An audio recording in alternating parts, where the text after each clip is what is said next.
বিসমিল্লাহির রহমানির রহিম। আসসালামু আলাইকুম রহমতুল্লাহ। সুপ্রিয় শিক্ষার্থীরা, ক্রিয়েটিভ টিচিং মেথডের পক্ষ থেকে আমি মোহাম্মদ আতিকুল ইসলাম সুমন নিয়ে আসলাম নবম দশম শ্রেণীর অনুশীলনী 7.1 থেকে প্রশ্ন নম্বর 7। ত্রিভুজের ভূমি এবং অন্তর ও স্থূলকোণ দেওয়া আছে, ত্রিভুজটা আঁকতে হবে। তার সাথে আমরা শুরু করতে পারি। প্রথমত আমাদেরকে একটা ভূমি দেওয়া আছে, আমি একটা ভূমি নির্দিষ্ট পরিমাণ নিয়ে নিই। সেটা আমি নিতে পারি কত, 6 সেন্টিমিটার নিলাম। এখান থেকে এ পর্যন্ত আমি 6 সেন্টিমিটার নিলাম। আর একটা অন্তর, সেটা 5.5 নিই। জি হ্যাঁ, 5.5 নিলাম। এখন স্থূলকোণ হচ্ছে যে 90 ডিগ্রি প্লাস 180 ডিগ্রি মাইনাস, অর্থাৎ 90 ডিগ্রি থেকে বড় আর কত 180 ডিগ্রি থেকে ছোট।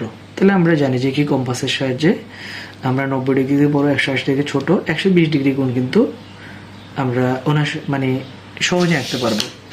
অর্থাৎ 60 ডিগ্রিকে ডাবল করে দিলে মূলত 120 ডিগ্রি হয়ে যায়। তো আমরা একটু উল্টা পাশে এটাকে নিচ্ছি। দেখেন, এই যখন আমরা জানি একটা চাপ দিব তখন এটা কত ডিগ্রি হয়, 60 ডিগ্রি।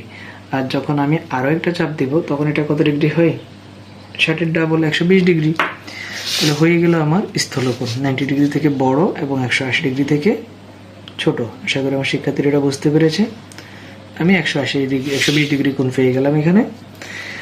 তাহলে এটার নাম দিলাম আমি এ, এটার নাম দিলাম বি, আর এটার নাম দিলাম এক্স কোণ। এবার আসার অঙ্কনে চলে যাই। তো অঙ্কনের ক্ষেত্রে আমি সেম পূর্বের মতো কি করব, যে কোনো রশ্মি বি নিব, যে কোনো রশ্মি কি নিব, বি এ নিলাম।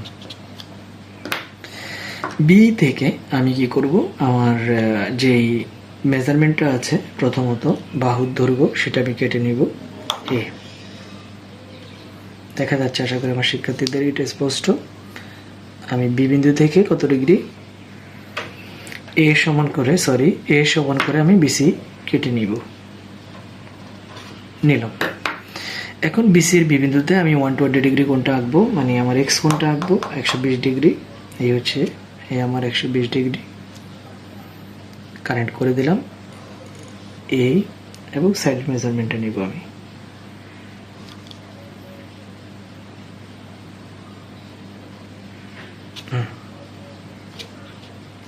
আশা করি দেখা যাচ্ছে শিক্ষার্থীরা, 120 ডিগ্রি আমি মেজারমেন্টটা নিলাম।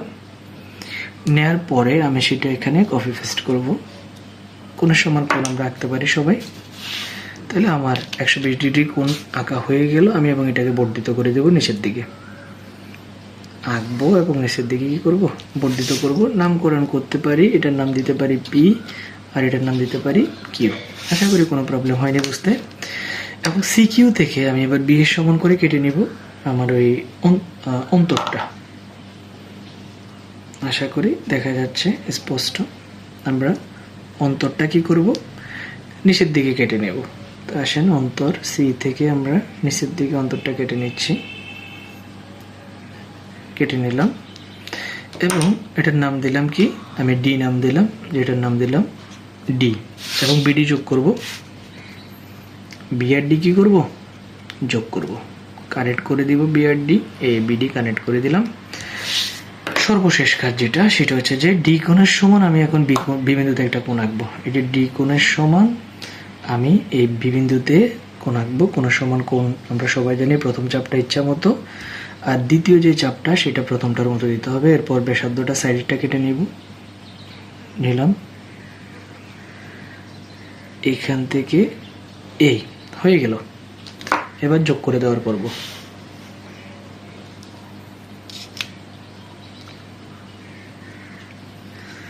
এবার যোগ করে দেওয়ার পর্ব এ আমি যোগ করে দিলাম, তাই এটার নামকরণ করলাম এ।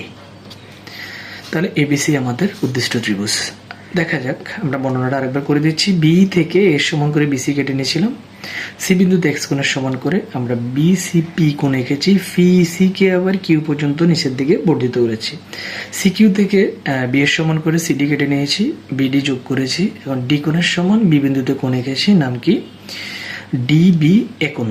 তাহলে আমাদের যে ত্রিভুজটা আমরা পাচ্ছি সেটা হচ্ছে এবিসি ত্রিভুজ। এবিসি ত্রিভুজ, বারবার বলছি এবিসি ত্রিভুজ, যাতে ত্রিভুজটাতে লেখাতে আমরা ভুল না করি। Thank you. এতটুকুই 7.1-এর 7 নম্বর সম্পাদ্য, প্রশ্ন নম্বর অনুশীলনী 7.1 থেকে প্রশ্ন 7।